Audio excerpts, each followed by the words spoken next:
This is Robert Montgomery speaking. From the nation's capital has come a new epic of American courage and sacrifice. America's greatest adventure in polar exploration. This is a tale of men and of their willingness to endure hardship and risk life above and beyond the call of duty in the service of country and humanity.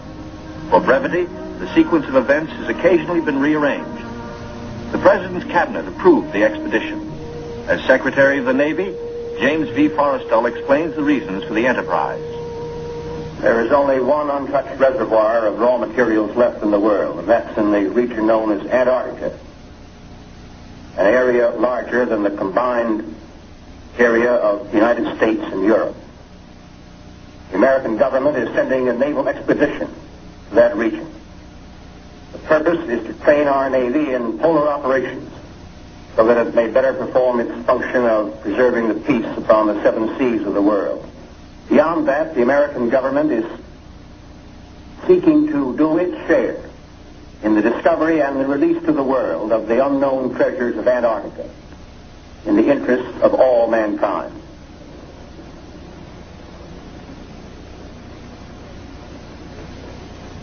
Thumbs up to this, gentlemen. The Secretary has approved our plans, confirming you, Admiral Byrd, as the officer in charge of the expedition, and you, Admiral Cruzen, as the task force commander. And we get everything we need. That makes Operation Highjump the greatest polar expedition in history. Admiral, time is going to be our greatest handicap. By the time we get through this very difficult ice pack, the summer will have ended and the fall will have set in. Never before has anyone attempted to take a fleet of thin-skinned steel ships through 300 miles or more of crushing ice pack. I have great faith in your skill, courage, and determination. Now, gentlemen. Admiral Nimitz reviews the operations plan. The expedition will comprise 3 groups: a central land plane group to explore the interior from Little America, and 2 seaplane groups, the eastern to map that half of the continental shoreline, and the western to map the opposite coast of Antarctica. After the original orders have been issued, 3 months of planning are needed to organize the giant venture. This is Robert Taylor speaking. At the world's greatest naval base, Norfolk, Virginia, ships of the Central and Eastern groups are loading. The flagship, Mount Olympus, equipped with powerful radio and radar, will serve as the leader's voice of command.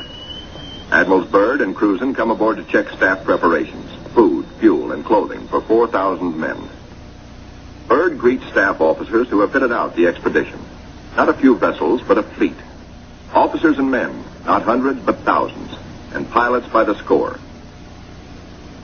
The Chief of Staff, Captain Quackenbush, calls up the fleet's youngest recruits to meet the admirals, who name them Running Jump and High Jump. The pups are unimpressed by rank. Running Jump and High Jump are first arrivals from the Chinook kennels at Wanalancet, New Hampshire, where sailors are learning the art of navigating dog sleds. Everything happens to sailors. But soon they come to understand and to love the Huskies. They watch their dogs carefully to see that they have enough to drink and enough to eat, and always at the right time. Dog Watch Bluejackets practice the patient care that will keep the dogs in prime form. Not only food, daily attention to their eyes so that they may not suffer the dreaded Arctic snow blindness. And the inevitable vitamin pills. Even dogs can't escape these days of ABCD health. The boys learn all the tricks. Tickling of the throat and a pat on the nose gets the pills down. The dog sleds are the small boats of the Antarctic. Each carries 600 pounds, with 10 dogs hauling. Each dog's harness is tailor-made, carefully fitted to avoid the chafing that has been fatal to many a sled dog at below zero temperatures. The Husky's paws are equally important. There are canine snowshoes, precisely notched for the pulling claws. In cut-down auto chassis, the sailor drivers finish training. Huskies so often have meant life itself to Admiral Byrd that he calls them his Antarctic Life Insurance Company. From Norfolk, Admiral Cruzen sails aboard the Mount Olympus. His crews are a cross-section of the country's manhood. Admiral Byrd will follow later in the carrier, Philippine Sea. The Coast Guard icebreaker, North Wind, powerful plow horse of the expedition, backs out. The seaplane tender, Pine Island, is first to stand out to sea. Steaming south via the Panama Canal, the fleet must cover 12,000 miles to reach Antarctica. At the 100th meridian west, the groups are to separate, and the central group proceed to a rendezvous point at Scott Island. This is Van Heflin speaking. Sailing day at Santiago finds the Western Group helicopters practicing final pinpoint landings on the newly installed helicopter flight deck of the seaplane tender Currituck. They are to serve as eyes of the fleet when it buffets through the pack ice, and when need be, to go on rescue missions. For exploration, 3 Martin Mariners, called PBMs, with a flight range of 3,000 miles, are spotted aboard the Currituck. Ships of the Western Group will proceed 10,000 miles south to the Balleny Islands, 860 miles to the west of Little America. Aboard the Mount Olympus, now heading south in the Pacific, Admiral Cruzen gives a traditional command, and up goes a strange flag. The Jolly Roger, signifying the crossing of the equator and authorizing the ancient shenanigans of the sea, whereby all land lubbers are painfully presented at King Neptune's court. The veteran shellbacks copperplate the pollywog's interiors with a mixture of cylinder oil and chewing tobacco. Next, the pollywogs must kiss the bosun's belly, the only kiss they'll have for many a long month.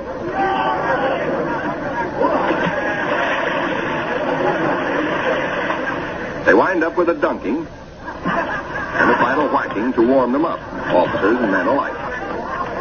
Wearing the whiskers of Neptunus caninus, Ricky, the veteran husky, presides as the pups become doggy shellbacks. The oncoming shadow of the Antarctic intensifies preparations. Bamboo is split for trail marker sticks. These, topped with flags, will form lifelines to guard the men against losing the trail in blinding blizzards. Small details, but vitally important in the wilderness of ice. The dogs are inoculated against infection. Now the serious business of the sea takes over. Danger menaces the fleet oiler, Cacapon. She must fuel the fleet now to lighten her cargo of 4 million gallons of oil. If storms strike her, plates may warp, rivets shear, and her back may be broken. And ahead are the dreaded Roaring 40s.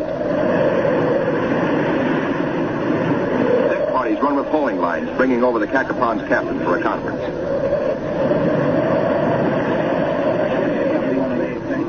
The ships are still on course, forging ahead. But the Cacapon's salty skippers smell storm coming.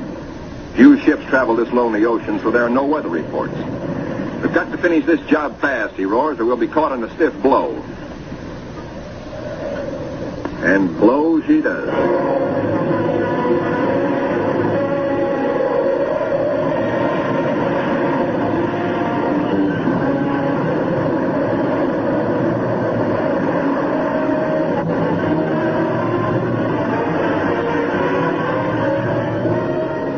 Clearing skies, but still the gale blows hard.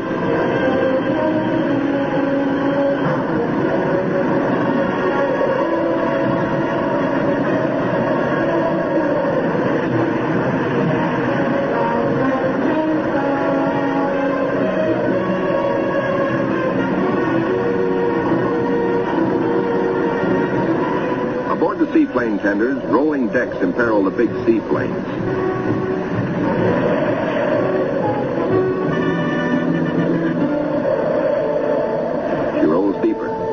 A sudden lurch. The Navy cameraman taking these pictures is thrown, his leg broken. He swings his camera, catches the nose of one plane smashed in, swings aft, spots another plane overboard, sinking in the wake. Lost.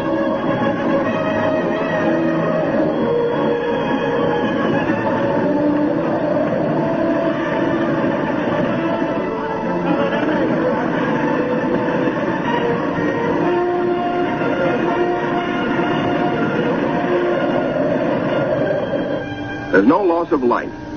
But below, in sick bay, the surgeons are busy with the injured.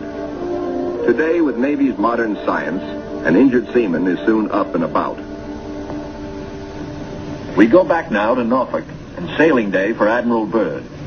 6 DC-3s, called R4Ds by the Navy, make the longest taxi run in Navy Yard history, each with crewmen riding the tips of their 98-foot wings. Poles and buildings have been removed to clear their way to the 30,000-ton carrier, Philippine Sea. Admiral Byrd will sail the carrier close to the edge of the pack ice, then fly his 6 30,000-pound land planes from her deck, 800 miles across the pack to Little America. A daring and dangerous plan. But precedent was made in 1942 by Jimmy Doolittle and his much smaller B-25s, Tokyo-bound from the carrier Hornet.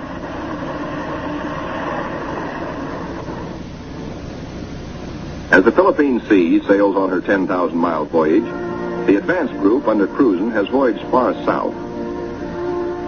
They sight their first icebergs just above the Antarctic Circle.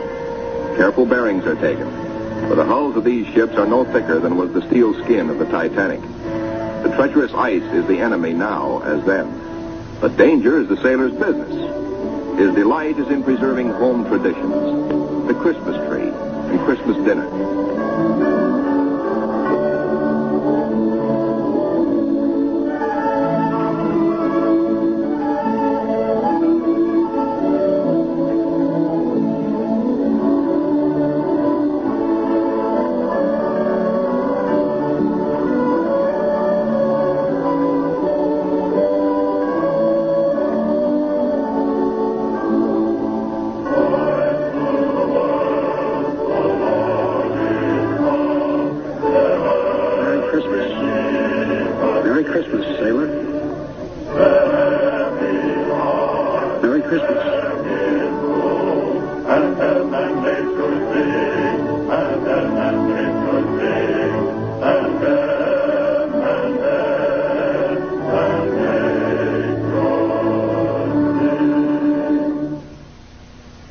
We'll be right back with TNT Overnight. 50 years of classic films all night long.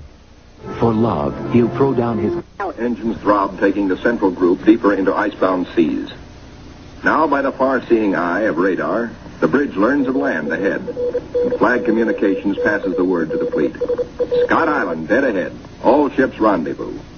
600 critical miles of their 12,000-mile voyage still to go. The ice pack ahead has been the executioner of many gallant ships. Cruzen summons captains and executive officers for a staff conference. While the staff confers, a small landing boat sets off for Scott Island, named in honor of the heroic British explorer, Captain Robert Falcon Scott, who lost his life a generation ago trying to fight his way back from the South Pole.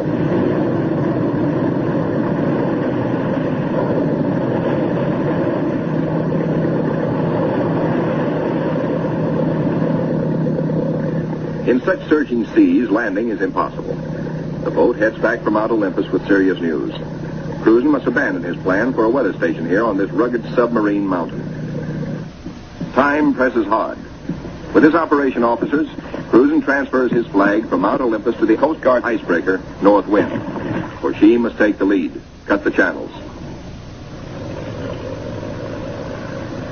Admiral Cruzen's battle now begins.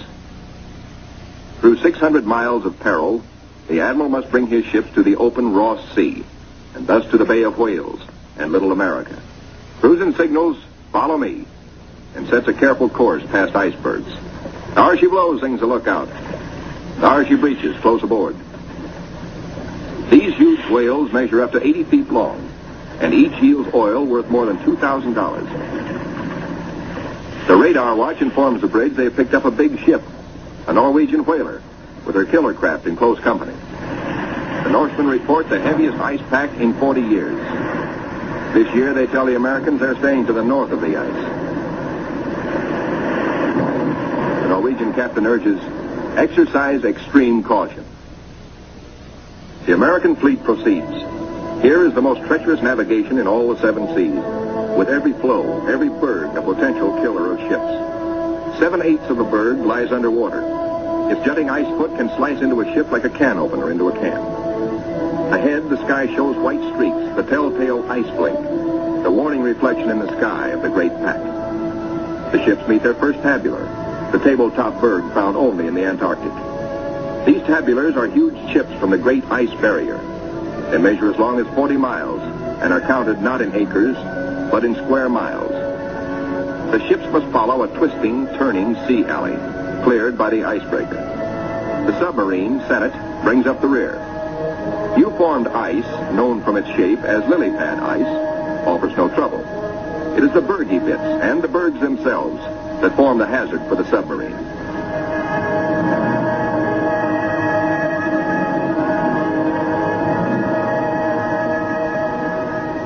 A little Adelaide penguin comes aboard as pilot and rides the deck for 2 solid days. Navy cameramen find new subjects. A group of emperor penguins feeding in the lead.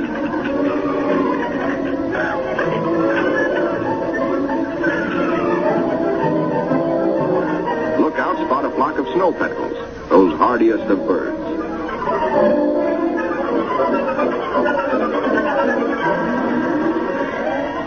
Admiral Cruzen orders reconnaissance by helicopter and himself boards the plane as observer. For the first time, the helicopter serves as the eyes of the fleet to scout out a way through the ice.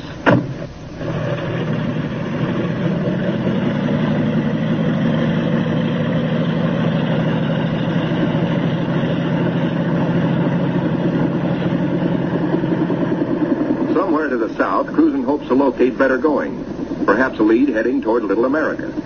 Beyond the brash ice, at first he can spot only isolated lakes. At last he sees his lead. Reconnaissance by helicopter has paid off. And just in time, for the helicopter's gas is running low. The long practice hours of pinpoint landing have not been wasted. The Admiral is safely back aboard. Cruzen changes course to head the fleet toward his lead. No open roadstead here. No channel markers. The turn is difficult for the big ships. Now to the men of the fleet comes one of nature's weirdest pictures. The Antarctic twilight. Eerie greens and pastel blues. Men who look grow silent, but long remember.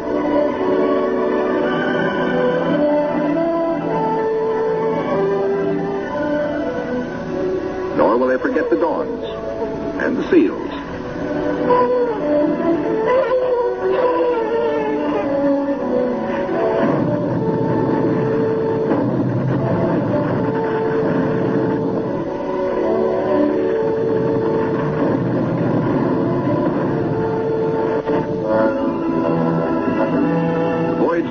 Was to have taken 3 or 4 days, but a week has passed, and the task force has made only 100 of the 600 miles across the pack. An emergency radio to the north wind summons instant help. The submarine, Senate, is caught. The jaws of 2 ponderous pressure flows are closed in, locking her in a white vice. The submarine is in acute danger of being sunk.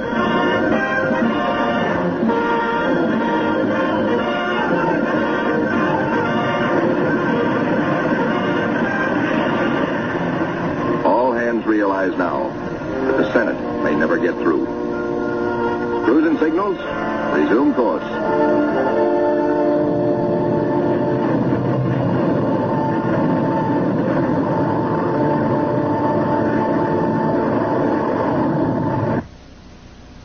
Meanwhile, the Eastern Group has steamed to Peter the First Island, 1,250 miles northeast of the main base to be established at Little America. The Eastern Group's seaplane tender, Pine Island, sends a helicopter to scout the rugged coast. Hope is fulfilled when she relocates Scott's 37-year-old camp. This was the base for the ill-fated Britain's expeditions at the turn of the century. While the helicopter waits, the Americans look over the hut, finding only an abandoned sled. But back at the Pine Island, the helicopter meets trouble. Her rotors, heavy with ice, fail. She crashes only a few feet from the safety of the landing deck. Within seconds, the Pine Island's crash boat reaches the sinking helicopter. The rescue crewmen, drilled for just such an emergency, yank Captain Dufek and his pilot safely aboard. Back at the Central Group, danger increases for the submarine. Crushing ice is now riding up over her decks. She is solidly frozen in.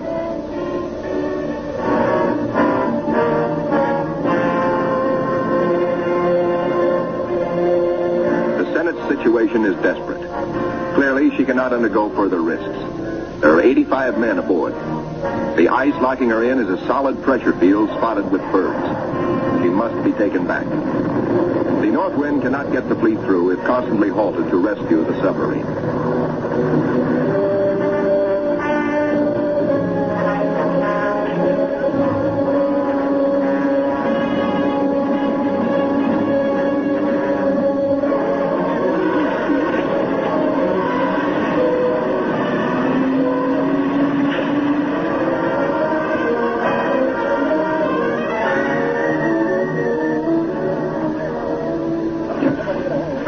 Icebreaker North Wind, with Admiral Cruzen in operational command, leaves the ships to await her return from the 400-mile round trip, towing the battered submarine, the Senate, north to the safety of the open sea. 1,200 miles to the west, 10 men set out from the western wing of the expedition on a hunt. For one of the seaplane tender Currituck's missions is to bring back specimens for the Federal Fish and Wildlife Commission. The marine marksmen storm the ice floes. These seals are armed with tiger-like jaws, easily capable of mangling a man's arm or leg. The men risk the slashing jaws of the master bull himself. He's no calf. He fights to kill. Once secured, he finds out for the first time in his life what it's like to be petted. That's not so bad. They total up their catch for the scientists back in Washington. 6 leopards and 1 rare Ross seal. The first Antarctic seal ever to fly through the air with the greatest of ease in a cargo net. 3 days later, disaster presses close to the ships of the Central Group, helpless without the icebreaker. Their 2,000 men are marooned in a frozen sea. Below the waterlines, damage control crews labor in icy water to shore up the inward closing plates. The lives of all hands are at stake.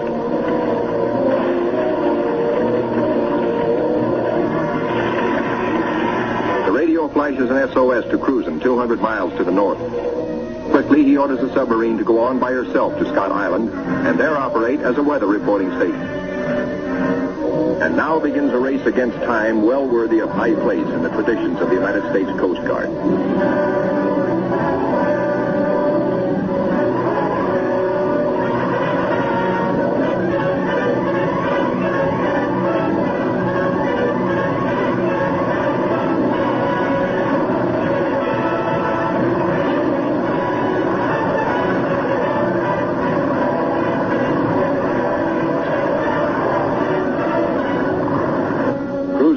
Black news from the flagship, Mount Olympus.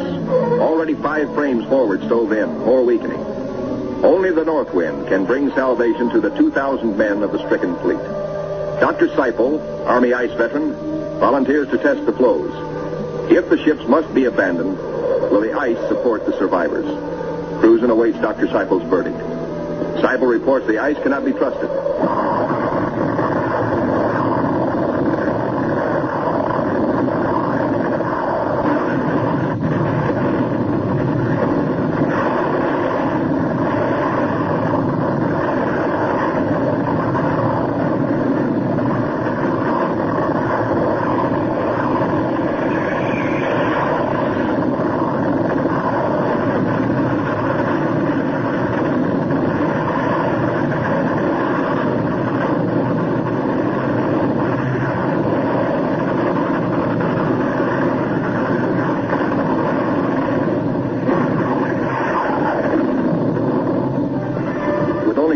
To go, the icebreaker is hemmed in by ice 20 feet above water, 50 feet below, in an area as great as 100 acres.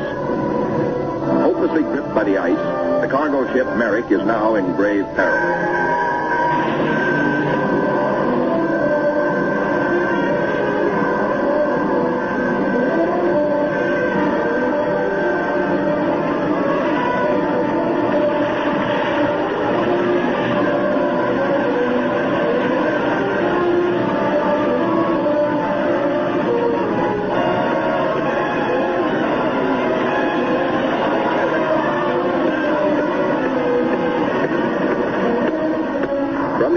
The fleet is now in sight over the pressure ridges. The desperate struggle of the north wind to reach them seems hopeless at times. The icebreaker counts her gain by yards now. Captain Thomas dares passages that normally he would avoid.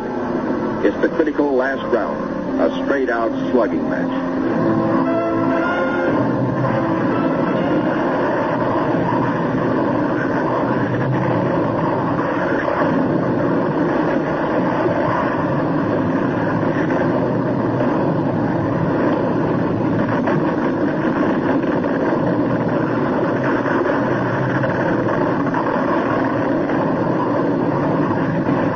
The north wind reaches the nearest ship, the Yancey.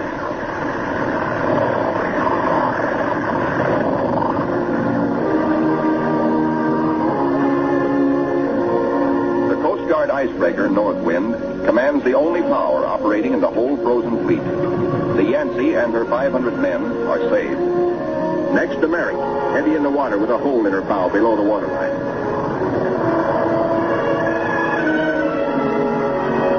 Wind reaches the flagship, Mount Olympus, cuts her free. The fleet has survived. 2,000 weary American sailors are safe. Beyond the great ice whirlpool that held them fast, they steamed through the southern edge of the pack, through to the open waters of the Ross Sea, and little America dead ahead. Word of the deliverance of Admiral Cruzen's men reaches Admiral Byrd aboard the carrier Philippine Sea as she passes through the Panama Canal, Pacific bound. Officers watch sharply. The glove-tight fit of the 750-foot hull requires that the ship be kept exactly ruler-edge true with the sides of the lock. The Philippine Sea navigates the canal in a day. As she heads south in the Pacific, Admiral Byrd devotes all his time to the flight ahead, perilous but of vital importance to naval aviation. Never before have such huge planes attempted carrier deck takeoffs. Never before have wheels and skis been combined in one landing gear. The wheels for deck takeoffs and the skis for landings on ice. The grave risk is that one may interfere with the other and bring disaster. Byrd makes the decision. The wheels will have only a 3-inch clearance between skis and deck. Upon this will depend the lives of 40 men, and he will lead the way. Triumph at last for Admiral Cruzen. The entrance to the Bay of Whales, the famous 400-mile Ross barrier. The Admiral can now relax. He, an American admiral, has brought a modern fleet for the first time into the innermost waters touching the great unknown continent of Antarctica. This is an historic moment. At long last, Admiral Byrd has realized his dream of many years of reaching little America with men and ships of the United States Navy. Reception committee. Hey, gang, hurry up. Look at the big penguins in our bay. Big penguins, bigger than emperors. Big black mountains that move. They walk like us, but not quite the right way.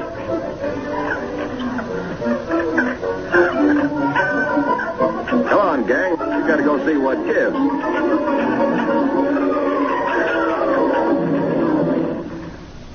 The big penguins and their big black mountains, the ships, are on 24-hour duty, with the first job to secure all mooring lines. Big timbers sunk deep in the ice serve as anchors. They're called dead men in sea parlance, perhaps because they're buried. Slip toggles are rigged for quick release in case ice forces an emergency getaway. Unloading. Reconnaissance planes first, next hauling equipment. The Marine Corps weasels. Heavy-duty caterpillars and trucks, 40 in all. Here are no port facilities, but the Navy shows its self-sufficiency as it did throughout the war in operating at sea without bases or with improvised bases. Here are no docks or roads, yet all freight aboard 3 heavily laden ships is hauled 2 miles over the ice up to Little America. Dogs next, a barking, tugging boatload of huskies. And the pups, growing fatter and bigger every day. All are happy with the welcome smell of snow in their nostrils. This is home. This is fun. But this is work, too, for time is short. The dogs must haul their share of the tonnage. Halt. Trouble ahead. Pressure ridges block the way inland to Little America. Even the largest caterpillars are stalled. The call goes out for dynamite crews, Navy's trained demolition teams, seasoned on enemy beaches. They must blast the 50-foot ridges, clear the way to meet the expedition timetable. The ridges are deep. The blasting takes hours.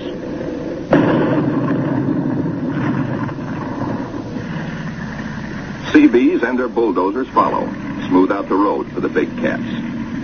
In 2 hours, they bridge crevasses 100 feet deep. And so 10,000 tons of gear, brought down by the cargo ships, start moving up to Little America. Work goes steadily forward. Seabees, with all hands helping, use every one of the 24 hours of daylight in the South Pole summer. Caterpillars with snowshoe oversized treads accomplish in hours the work that in old days hundreds of dogs could do only in weeks. Airstrips, smoothed out with drags, take high priority. Bird has flashed word from the Philippine Sea, now standing by off the pack ice, that he's ready to fly his R-4Ds in. It's up to the work parties to make up the time lost in the pack ice. Up to these men to work while gusty winds drive flesh-cutting gravel-like snow across the open, or to dig deep for storehouse foundations. Food dumps grow steadily. Here is the favorite hangout of the veteran Husky, Ricky, born at Little America 12 years before, and still hungry. Each hour brings other buildings to completion. Knockdown Wanigans grow magically, and the Air Headquarters Quonset is ready. Snow blocks are dug out for windbreaker walls. These blocks are the adobe of Little America. Good idea, squawks the sidewalk superintendent of the base. Good idea. These big penguins do right well to bear in mind that when she blows down here, she's liable to blow your eyelashes off. The little Adderley shows no fear.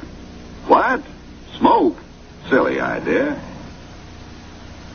We'll be right back with TNT Overnight, 50 years of classic film. The ships are all but empty. The Caterpillars and Go Devils live up to their wartime good name. Within 70 hours, the Seabees are hauling in the last 500 tons of essentials. Only a few more cases to be broken out. The local waterworks is the pride of the Seabees. 3 GI cans of snow produce 1 can of water, purest in the world. You keep your furnace going to make steam, which melts snow, which makes water. Simple. Simple once CB Engineering in Washington had figured it out before ever the first ship left port. And now, the ordered streets of a tent city that is Little America the Fourth come into being where 3 days before, the primeval snow lay unbroken. The church flag on the first Sunday signifies a pause for prayers. After the last Mass, and after the Protestant and Jewish services, the off-duty sailors have but one thought. Transportation has but one terminal, the mess hall, the best dinner of the week, as ancient Navy tradition always has decreed. Admirals and captains wait their turn in the chow line with the men. Inside, plates are loaded. Roast beef, rich gravy, high mounds of mashed potatoes, flaky pie. Life looks up again. A cigarette, good coffee. 5 miles east of Little America, a seal herd, 500 strong, has its feeding ground amongst pressure ridges and in deep crevasses. Ricky, as a pup, played the game of run, seal, run, and he hasn't forgotten. The seal wallops with his tail. Ricky's 12-year-old teeth are not so good on the slippery, wet hide of the 600-pound Waddell. Mr. Seal decides he's had enough. He scuttles down his escape hatch to the water below. Chow time. The only seals killed are for dog meat. Especially good because it insures against scurvy. The pups smell their dinner coming and let their handler plainly know they want it. Right now. They're only a few months old and forever hungry. Yet soon they will be pulling more than their weight in the sledge traces. They like their meat red and will fight for it. The flagship flashes word by radio to the carrier Philippine Sea. Base ready, weather suitable. On the carrier, 6 planes, triple checked, are ready for their moment of destiny. Admiral Byrd has given the pilots a final briefing. Everything depends on split-second timing.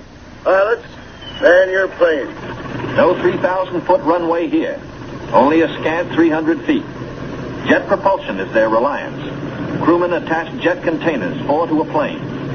These JATO bottles are packed with flaming power. In the critical 10 seconds at takeoff, they give the kick-up of 2 added engines.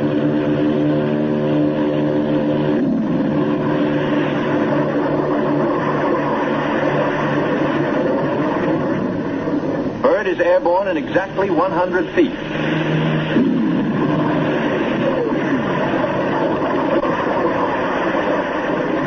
Admiral Byrd and his companion plane will try the 800-mile flight first. The others await his orders. At Little America, cameramen and Admiral Cruzen wait anxiously. And there comes Byrd. Cruzen can relax now. Skis work perfectly. The carefully calculated drag of the wheels serves only to shoot up a plume of snow. Byrd greets his son, Dickie Jr., first, here following Dad's footsteps. They watch plane number 2 come in safely. Byrd tells Cruzen, good to be home again. But Cruzen has urgent news. There's a terrific storm brewing, only 10 hours more of safe flying. Byrd radios the carrier, launch all planes as soon as possible. By midnight, the Philippine Sea has the remaining 4 planes ready. They must risk a takeoff in darkness before the terror of the storm strikes.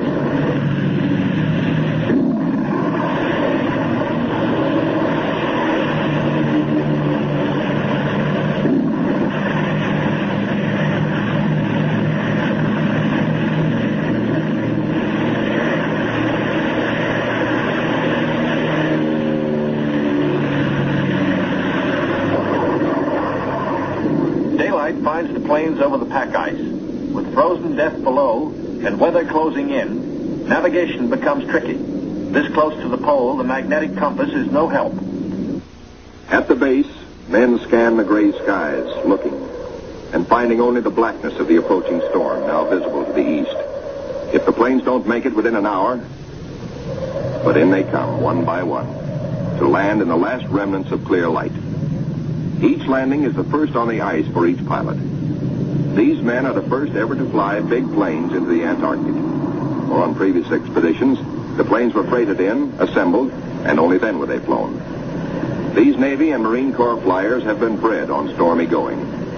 Their long experience and, above all, the Navy's relentless training in all details brings them in, but with little time to spare. The blizzard hits, 100 miles an hour, scouring across the sastrugi. In storms such as this, many brave explorers have died.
Abatement of the storm, work parties head for the plains. The blizzard is 40 hours old. The wind has become bearable. The expedition flight schedules are days behind. They must get the heaters going, clean out the frost. The Antarctic offers no quick machine service as on standard Navy airfields. Fuel for the heaters must be hand-dragged, hand-pumped, hand-fed, with the temperature far below freezing. The chow wagon, the never-failing CB tractor, gives the work parties a lift back to the mess tent for hot coffee, food, and warmth. Only the Navy, Marine Corps, Coast Guard, and Army cameramen who made this official record know the price they paid for these blizzard films. They covered the Pacific battles for posterity. This cold day, they froze their whiskers to make these first color films of an Antarctic blizzard. Little America digs out. The planes still stand on the line uninjured. Icicles and snow to be cleared off, but no plane blown away. Lashings held. Tent City intact proved out the technique of survival evolved by Byrd in a lifetime of exploration. Not one tent went down.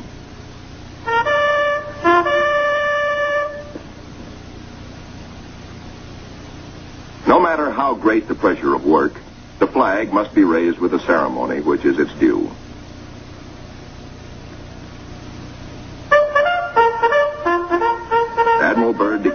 Little America IV in full operating commission. The Admiral and the party ride Weasels 12 miles south to visit his earliest camp, marked by the radio towers. Little America I, now 40 feet under the snows of 17 years. And above it, Little America II, 25 feet under the snows fallen since 1935. Captain Boyd, United States Marine Corps, ties on a safety line, while Admiral Byrd and 3 veterans of his previous expeditions watch. Boyd inches his carcass down the old ventilating hatch. It stood 20 feet in the air when it was put up 12 years before. He pokes a stick up as a marker for the main hatch. Now all hands, the Admiral included, will have a chance to go look-see. Below, the old-timers find a lantern that lights at once. No manner of other gear. For here in Antarctica, there is no decay, no rust, no dust, not even germs. Fruits, vegetables, meats, all good after 17 years. Small wonder Byrd preaches that one day Antarctica may be the world's storehouse to keep the 7 years surplus for the 7 lean years. Byrd, bringing with him the old corn cob he'd forgotten in 1930, comes up last. He meets heavy going, but he makes it the hard way and seems to like it. We'll be right back with TNT Overnight. Can men survive in freezing water?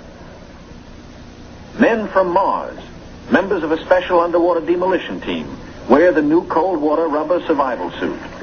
In contrast to these skylarking youngsters eating ice cream in the ice, men in ordinary clothing are paralyzed in 6 minutes and die very quickly thereafter. Yet these sailors, wearing only underwear beneath their survival suits, stay in half an hour and come up chipper and warm. On the sunny afterdeck of the Mount Olympus, the expedition's prize penguin catch, the big emperors, are living the life of penguin Rileys. They grow 4 feet tall, weigh up to 80 pounds, and are the only creatures who live throughout the year on Antarctica. Eons ago, they flew. In time, their wings evolved into swimming fins. Their deep feathers are the warmest known. Their feet, thick leather-like pads. On these, they lay their single egg and tuck it up within the body feathers for warmth, to hatch it. In captivity, they must have their vitamins. Keeping them alive for the return voyage is quite a problem, for their bloodstreams have no germ resistance. Their necks are ball-bearing. Strangely enough, the smaller captive penguins prefer their fish fillets. They won't eat live fish out of a pail. The rockhopper penguins are the clowns of the Antarctic. 20 inches high, cocky yellow eyebrows, sassy, and forever hungry. As the men find out, they'll eat their weight in fish every 3 days. The gathering of scientific data ranks high in expedition plans. Admiral Byrd says goodbye and good luck to an over-ice expedition which is to probe deep into the Rockefeller Mountains, 300 miles southeast. 2 LVTs hauling supply sledges strike out into the white darkness, their mileage checked by bicycle wheel counters astern. In the mountain rocks, they will seek minerals and ancient petrified vegetation. Hourly, they will record important aerological data. But exploration by plane has priority 1. 1.5 million square miles are to be explored and mapped, and the oncoming winter soon will end flying weather. The wheels come off. Before takeoffs and landings on the ice must be made by skis alone, delicately balanced to feather in the wind, yet strong to stand the shattering shock of landings. Organized exploration on a scale hitherto undreamed of calls for precision timing. Each plane is serviced on exact schedule with 1,200 gallons of high-test gas and with preheated oil tested to function at 80 below. A pressure tank, especially designed for operations in deep cold, pumps the oil into the planes. Daily flights begin. Each plane has a definite sector to explore, a definite timetable, a definite radio report schedule. While the weather holds, flights operate around the clock. For emergencies, the LVTs cache provisions and fuel at the limit of their range. To aviators forced down, to rescue planes sent out to bring them in, these cairns may offer the one hope and may mean ultimate survival. 1,200 miles to the east, the Eastern Group vessels and planes are exploring the mysterious Phantom Coast. Aboard the destroyer Bronson, the commander of the Eastern Group, Captain George Dufek, makes an exploration voyage. He sails close in to Mount Erebus, 14,000 feet above the sea. It is the only known active volcano near the South Pole. Captain Dufek, his mission accomplished, returns to rendezvous with the seaplane tender Pine Island. Personnel transfers to the destroyer must be made by breeches buoy because of rough seas. This officer would probably prefer a boat. The deep roll in the destroyer's outward flaring bow forced the handling crew to wait for the exact moment to haul inboard, lest the man be dashed against the ship's side and killed. It is Captain Dufek's turn next. The line is set higher. The seas run stronger. The ships roll dangerously apart. The line slacks, then snaps taut, and breaks. A 50-foot plunge downward. Dufek disappears. Away, lifeboat! Men jump to stations. Lower away. Hurry, hurry. 8 minutes in this icy water means death. Speed is the only hope. The boat sheers clear. Heads out fast to the rescue. Captain Dufek reappears. He has managed to inflate his life jacket.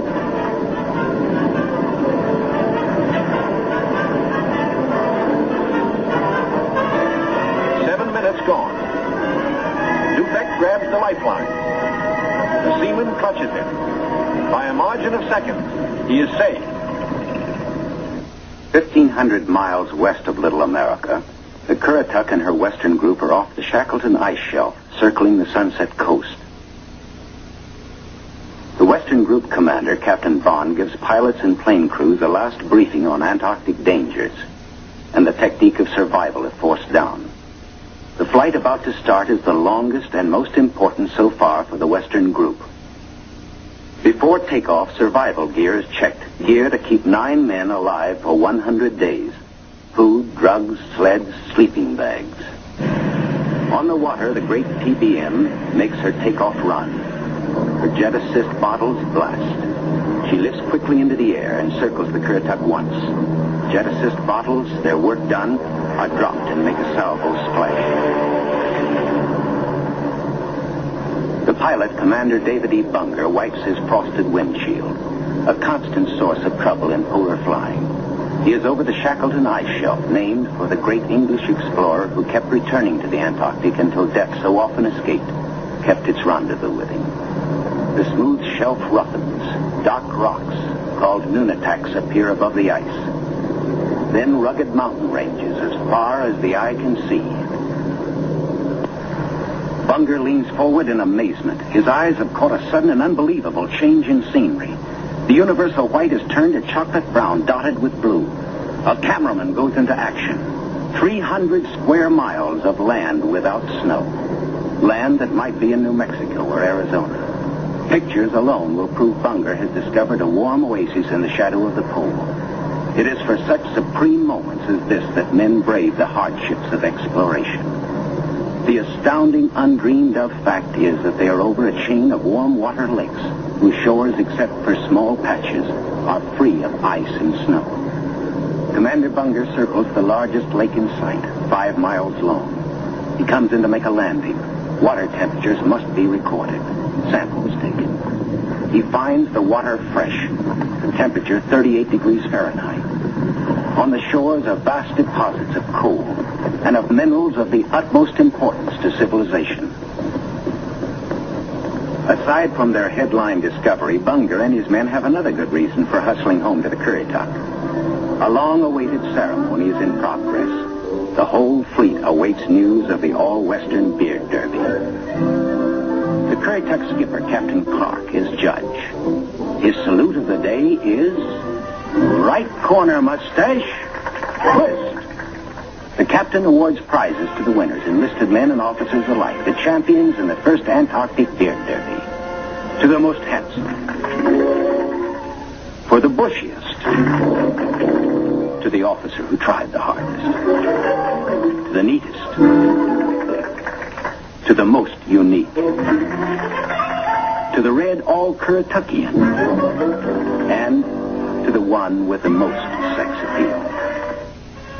At Little America, a warning sounds.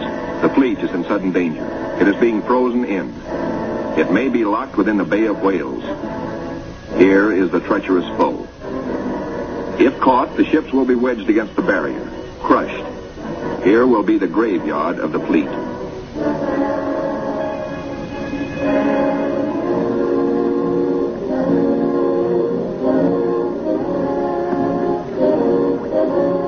The Coast Guard icebreaker North Wind goes into action, ramming, back, ramming again to break up the crushing floes. Landing craft work frantically to loosen the ice around the ships so propellers may turn without shearing off.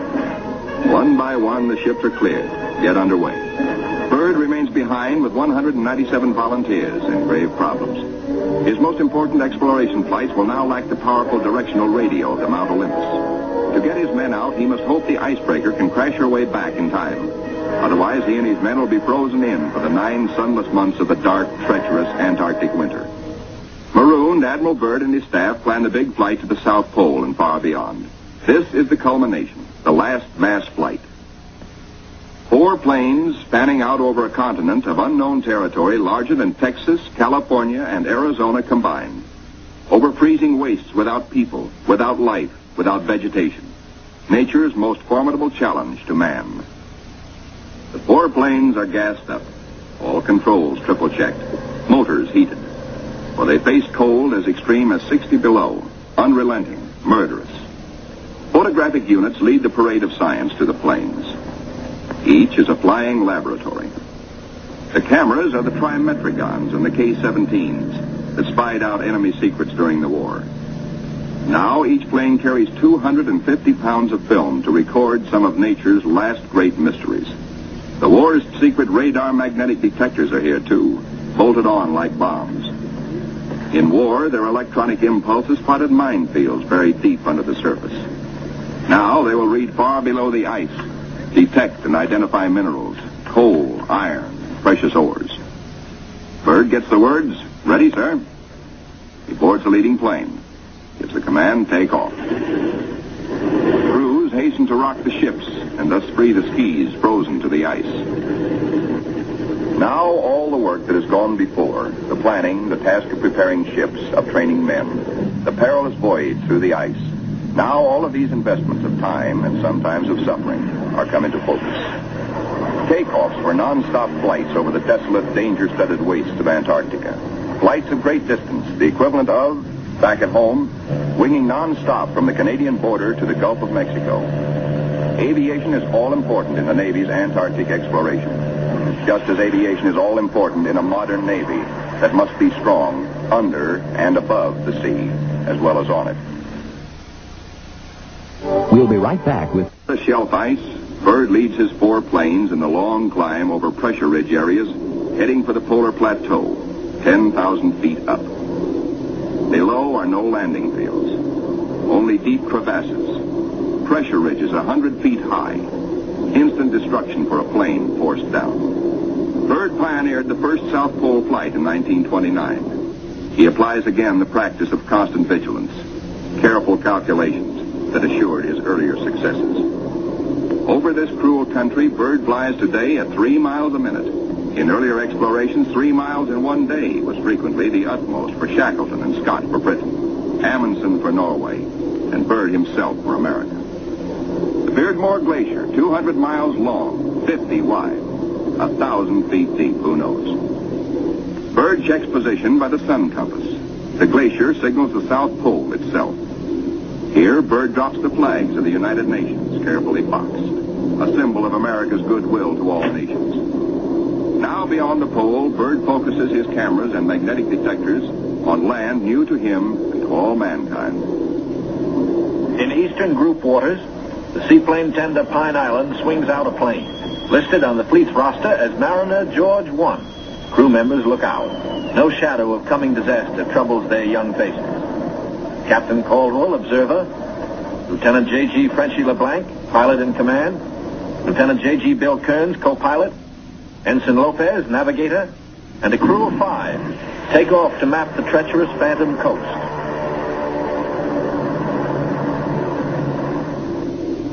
Bird's planes deep into the unknown are the eyes of civilization, recording, evaluating, mapping. Plateaus, mountain ranges with peaks 20,000 feet above sea level.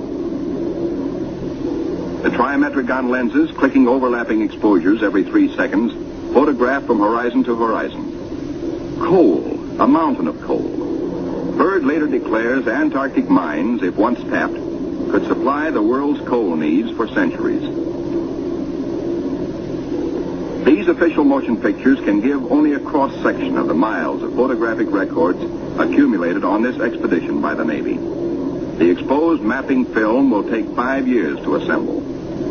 Amplifying these are the radar magnetic detectors, accurately recording mineral discoveries of immense value for the future use of all mankind.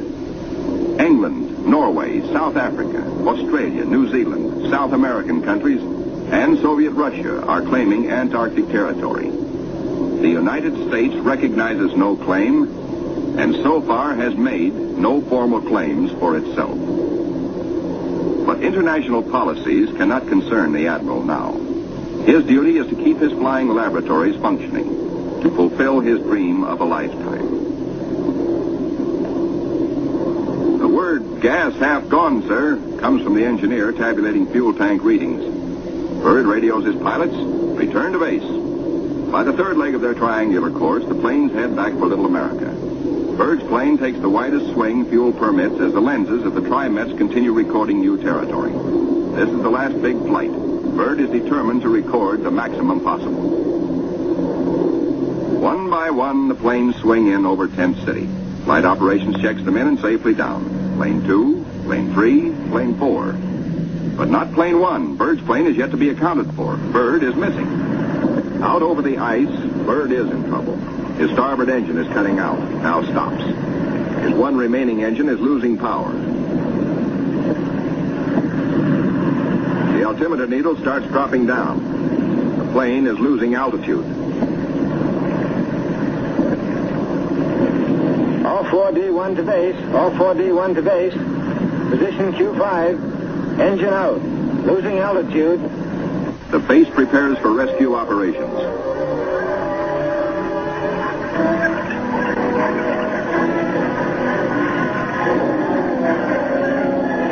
Handicapped by the partial power of one engine, the plane is in jeopardy. Down she drops. The needle drops from 3,000 feet downward, threatening peaks around. A further drop might mean a crash. Only one hope: reduce the load, lighten her at once. Maybe that way, maybe if enough weight goes, maybe she will hold. Already the mountains are above. She is deep in the valley, deep in the shadow of disaster. The needle drops downward from 1,700 feet. Jettison all gear.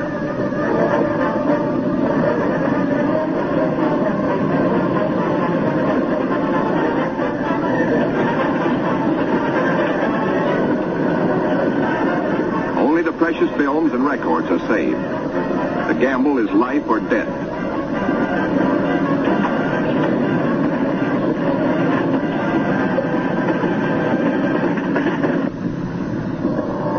The altimeter levels off at around 900 feet. Slowly she starts to climb.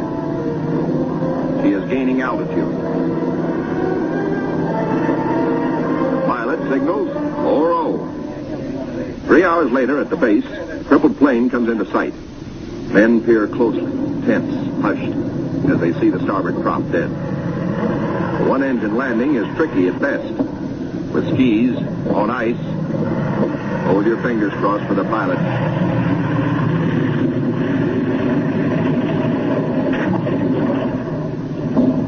Safe, safe, good going.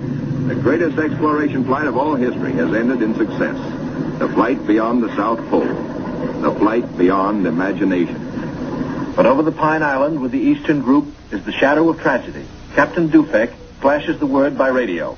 To Eastern Task Group. From Task Group Commander, Mariner George 1 overdue. This group commence standard search and rescue operations immediately. Grim men with grave news from Captain Dufek. No time now for jubilation over his own escape. No mood for rejoicing. Bird knows better than any man the tragic import of the message. In the freezing danger of the Antarctic, seconds are hours. Minutes are days. Every resource of the expedition must be mobilized instantly. All planes must take the air. All men stand alert for emergency duty. Over the ice pack, above the open sea, across the barrier. Mariner George 1 is down with men. No radio signals coming through. That means a crash. Search. Search. Search. Wherever the plane is, it must be found.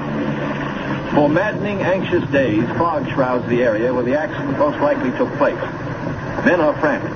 Yet daily, at their own request, at their urging, in fact, the crew of the Pine Island gathers for prayer service. On the 13th day, the weather breaks clear. Captain Dufek sends another PBM into the area heretofore shrouded in fog. At last, in clear visibility, the pilots and men scan water and pack ice along the Phantom Coast. Wherever they are, the 9 men of the George 1 have been lost almost 2 weeks. Hope is thin. 5 hours out, Commander Howell, the pilot, spots smoke. A signal fire. Some are alive down there. How badly hurt? How many live? George 1 smashed. The wreckage scattered, some of it burned. And a message on the wing. Lopez, Henderson, Williams, dead. No seaplane can land on the ice. Can the survivors reach open water? Howell must drop a message. We'll land Barrier's Edge 10 miles north. We'll drop flags to mark trail. If you can walk it, form circles. If not, form line. Howell knows the gravity of the decision Captain Caldwell must reach. But if the men can walk, a day may be saved. A precious day for the injured. Howell flashes the news. Captain Dufek gets the word and gives it to the Pine Island by loudspeaker. Attention all hands. This is the task group commander speaking. Mariner George 1 has been sighted. Rescue operations are in progress. Howell circles his PBM over the wreckage. He watches for his answer. The huddle of men breaks apart. They've reached a decision. It's a circle. They'll try the 10-mile trek to board the PBM at the water's edge. Howell's crew have the relief gear ready now for the men below. Cargo chutes float the heavy packages down. First aid boxes, rations, skis, blankets. For men hungry, cold, hurt, and losing hope, the chutes are as lovely as shining stars. Symbols of life restored, of return to families who've been waiting and praying. Now to mark the trail. The PBM's crew have hundreds of flags, each weighted to land and stay upright. If fog should again close in on this desolate coast, there must be no second disaster, no wandering from the road to rescue. The survivors follow the trail markers. 5 able to walk, 1 on a sled, 10 miles to go. These men are marching out of the shadow of death into the sunshine of life. Aboard the rescue plane, ready to leave the barrier edge, the survivors, 6 thankful men, jerk out their story in bits and flashes. How Henderson, Lopez, and Williams died in the crash and explosion when they smashed up in milk bowl visibility. How they found scattered cans of food, a stove, and fuel to keep it going, and 1 tube of sulfur tablets, just enough to keep Frenchy LeBlanc, their gravely injured pilot, barely alive. Proudly they tell how Captain Caldwell consulted them all in dividing their little food, how he kept watch, inspired their faith, and how they prayed as men always do when there is no other hope but prayer. Bill Kearns, co-pilot, grins hello. First off is Frenchy LeBlanc. Corpsmen carry him tenderly in a Stoke stretcher. Moore and Robbins pulled him out of the blazing nose of the plane, but his back, hands, and face suffered 3rd-degree burns, and in the Gethsemane of waiting for rescue, both legs were frozen to the knees. Amputation is inevitable, but he will live. The ship's company of the Pine Island greets their skipper, Captain Caldwell, observer on the flight.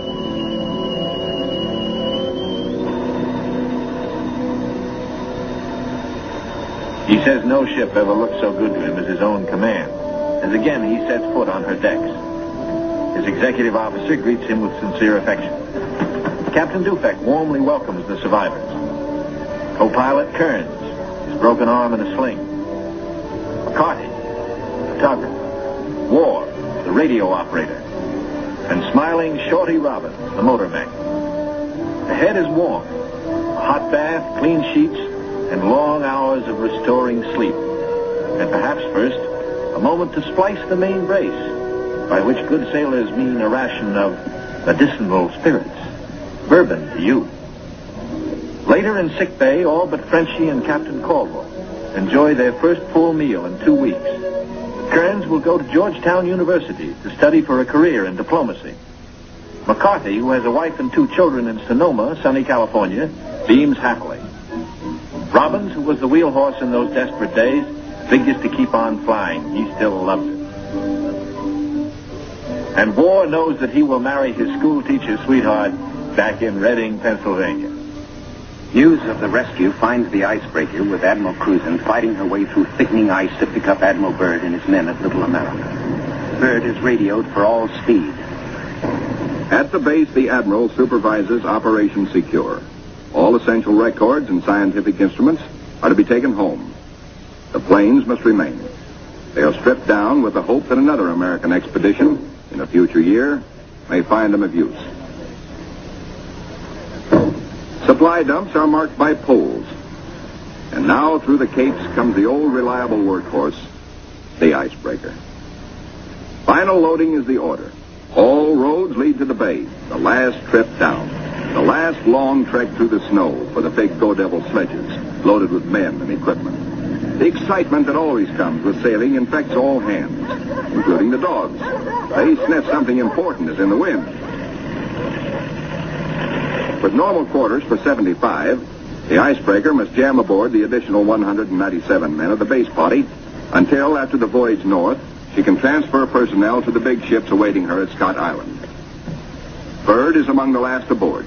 He can now report to Admiral Nimitz, Operation Highjump completed. Our men have achieved accomplishments unparalleled in the history of discovery. Our central group has flown far beyond the South Pole, mapped 1/3 million square miles never before seen by man.